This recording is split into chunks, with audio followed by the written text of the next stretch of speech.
I'm a 21-year-old female, and this story happened when I just turned 18. I got a job at CVS, which was about 20 minutes away from my home.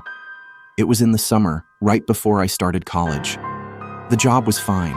It paid better than other places like grocery stores or fast food restaurants nearby, but I always had to work the night shift because I was the youngest and newest worker. Even though I didn't really mind, nights were quiet after the pharmacy closed, so I mostly played on my phone to pass the time. But the night this happened wasn't like the usual nights at the store. The pharmacy workers had to stay longer that night until about 9 p.m. to finish their work. Then, around 8:30 p.m., a man came into the store.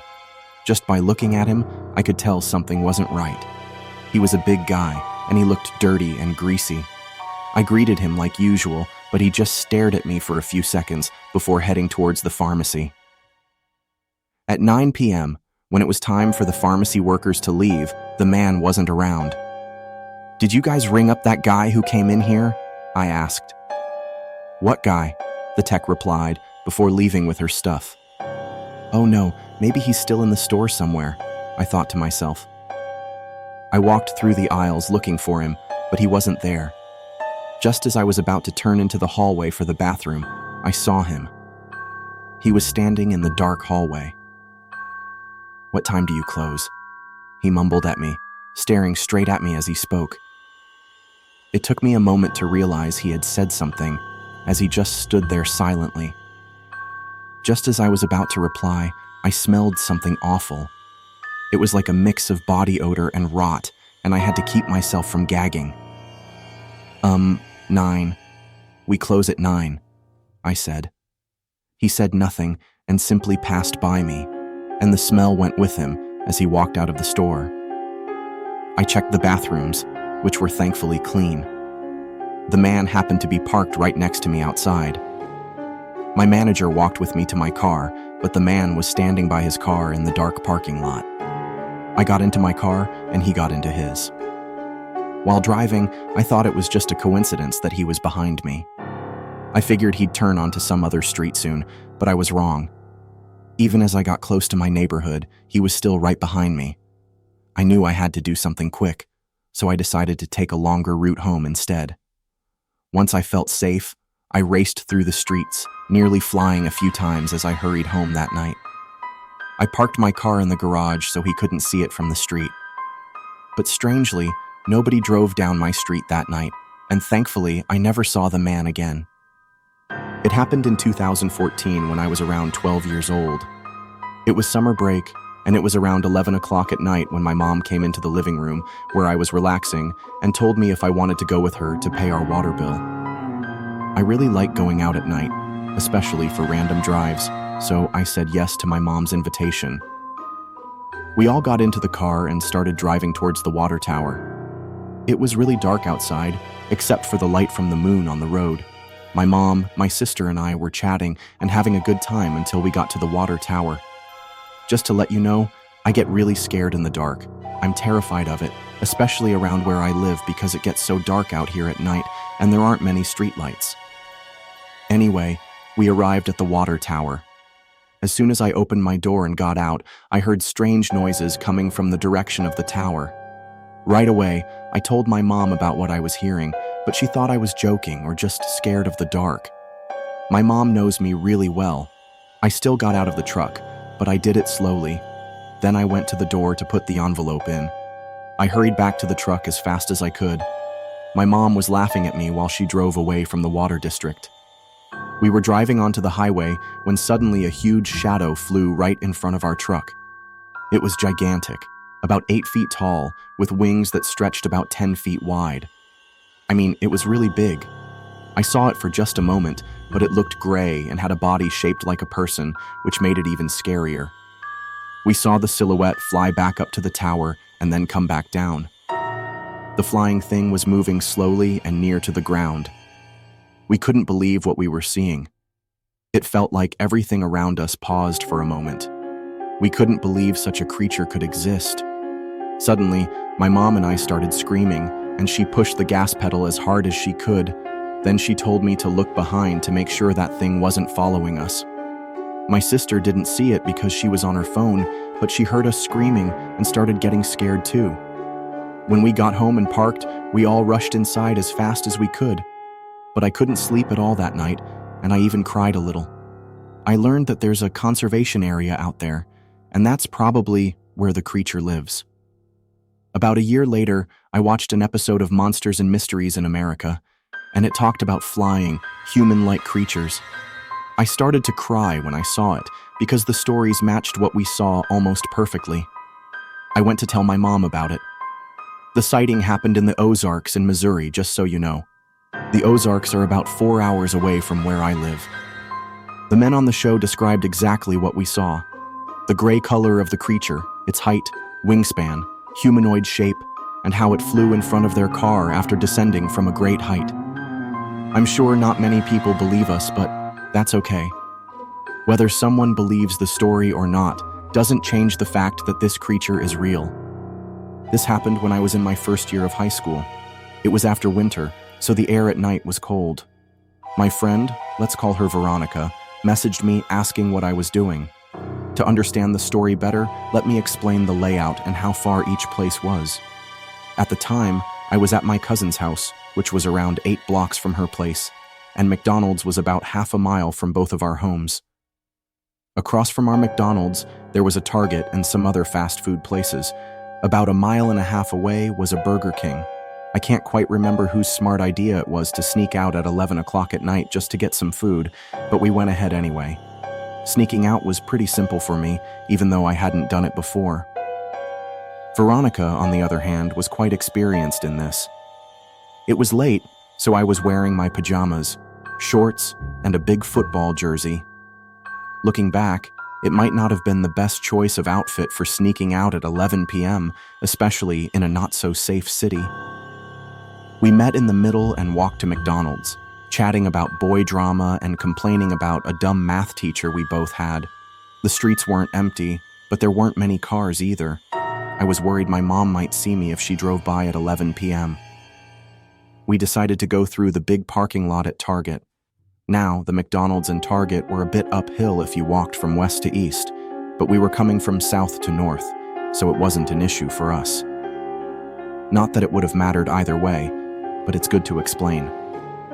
As we were crossing the street from Target to McDonald's, we saw a guy.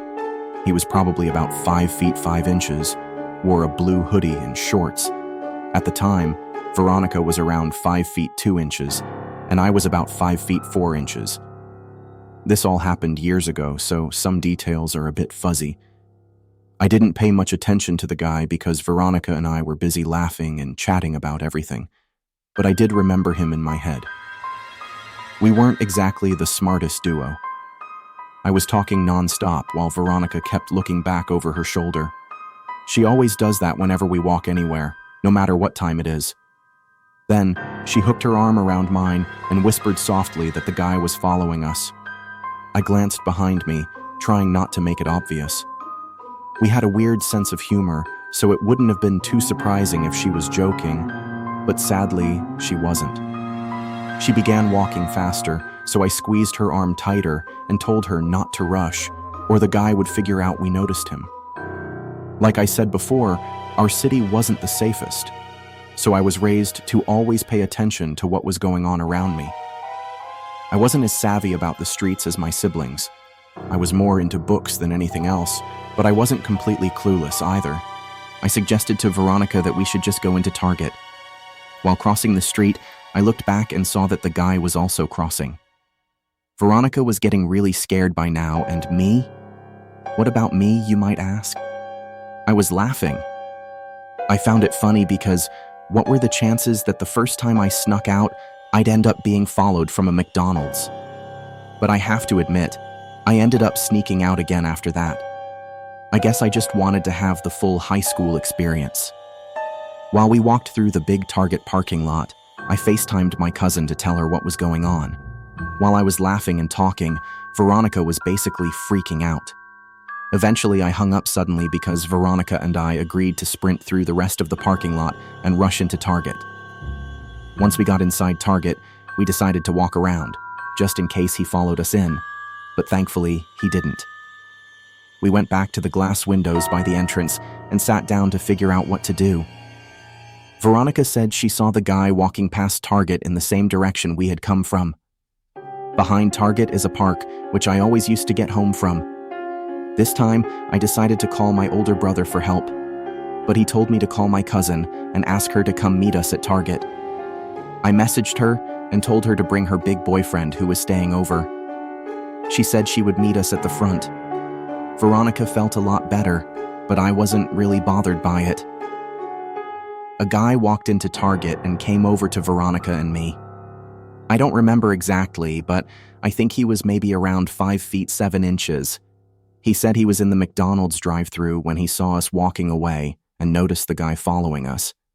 He said he saw us go into Target as well as the guy, and he wanted to make sure we were safe. We told him what happened, and then we assured him that we were fine. We told him our family was on the way, and we thanked him. My cousin came with her boyfriend and dad in the car, so yeah, we got caught. But I didn't get in trouble because they were my cousins, and I was sort of a good kid. Plus, my mom would have been really upset with my cousins for not noticing. Veronica came with me to my cousin's house, where we just talked about what happened. I even FaceTimed one of our older friends and told him about it too. Knowing that someone else saw it made it hit home for me. I've been followed a few more times since then, and it's given me serious anxiety. I'm definitely not going to walk alone anymore.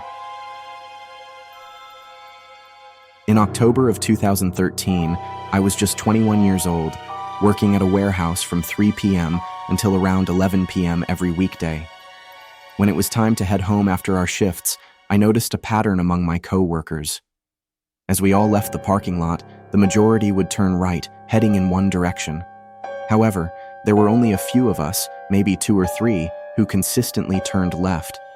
It was a small but noticeable distinction in our daily routines. On that night, the 2 co-workers who usually turned left with me had already left before I did, so I was alone when I turned left from the parking lot. Then, after a while, when stopped at the first traffic light, I saw an SUV pull up behind me and stop. It kind of bothered me because there was another lane available, and there were only 2 of us going in this direction on the road, which had 2 lanes. But I didn't think too much about it. When the light turned green, I started driving like usual, but the SUV stayed behind me the whole time. I was driving at around 70 miles per hour in the left lane. I planned to stop by my parents' house for a bit since I had to pass by it to get home. Every time I checked my rearview mirror, the SUV was still there, keeping the same distance. I switched to the right lane and slowed down a bit to let the SUV pass me. I wasn't feeling scared then, just annoyed, seeing its headlights in my mirror all the time. But when I moved over and slowed down to 65 miles per hour, the SUV did the same thing. That's when I started thinking, this guy is acting weird. I changed my mind about visiting my parents and decided to head straight home. When I merged onto the freeway, I moved into the fast lane, going around 85 to 90 miles per hour, and guess what? The SUV that had been tailing me was still there. Every time I changed lanes, it followed me into the same lane. If I sped up, the SUV did too, and when I slowed down, it did the same. I took the exit to my neighborhood, but I didn't feel safe going straight to my apartment complex, so I drove past it and went to a gas station instead. I pulled up to a pump like I was going to get gas, and sure enough, that same SUV pulled up right behind me again. When I glanced in the mirror, I saw 2 men in the truck wearing ski masks. At that moment, 2 homeless men at the gas station came to my car, asking if I had any spare change. I think these 2 men truly saved me because as soon as they came up to my car, the SUV slowly drove away. After they left the gas station, they began driving slowly. I waited for them to get a bit further down the street before I left, but to my shock, they were keeping an eye on me. As soon as I pulled out of the gas station, they made a U-turn in the middle of the street and started driving towards me once more. But this time, I managed to shake them off. I haven't spotted that truck again since then, but I truly want to thank those homeless guys, as I strongly believe they saved me.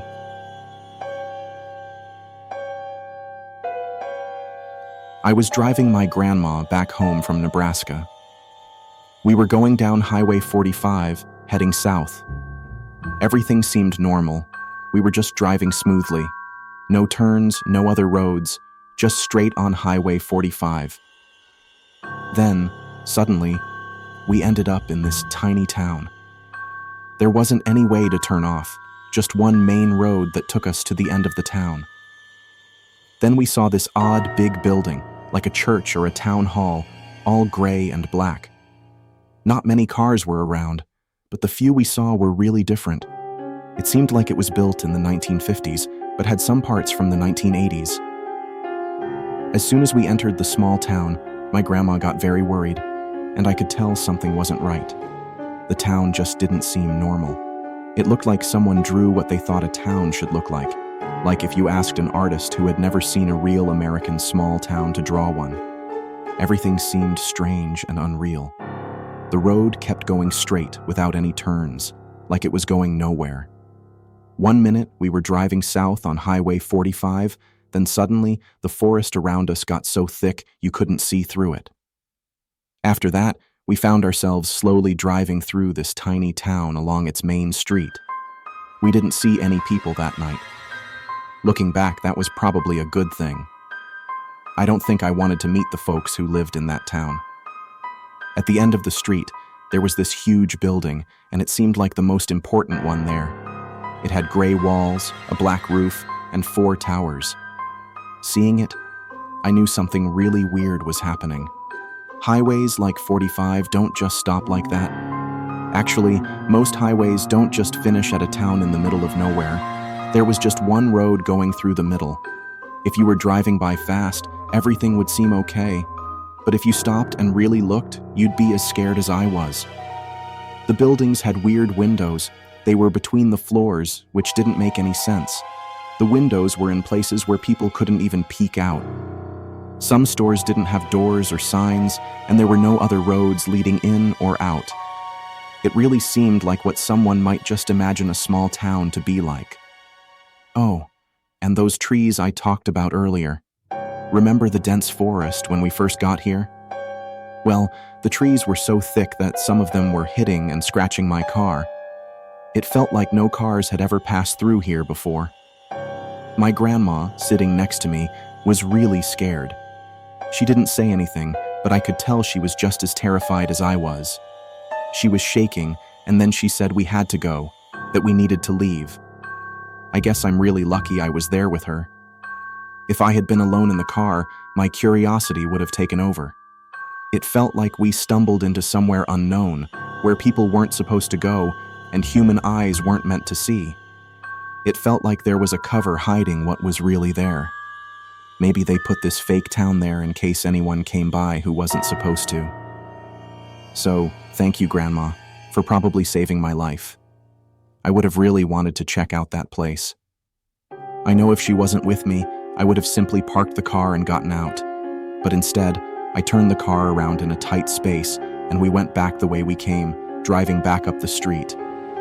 I'll be honest, after all the weird feelings I had seeing that town, I didn't think it would let us leave, if that makes any sense. But thankfully, the strange building started to disappear as we entered the thick forest again. After driving for a while, we were on regular roads again, and we felt relieved. Now we were going north on Highway 45, the opposite way from where we needed to be. I made a U-turn, reluctantly heading back toward the town. When I look at my rearview mirror, I can see the town start to slowly disappear, and the highway was just a regular highway again. We drove back to where we were before, but now there was no town. Grandma was still shaking, and we both knew something really strange had just happened. I could never find that town again. Couldn't see it on any maps, and I don't even know its name. And I'm pretty sure there's no town like that in Mississippi. Be careful when you drive at night, because something that seems like a town might just disappear entirely.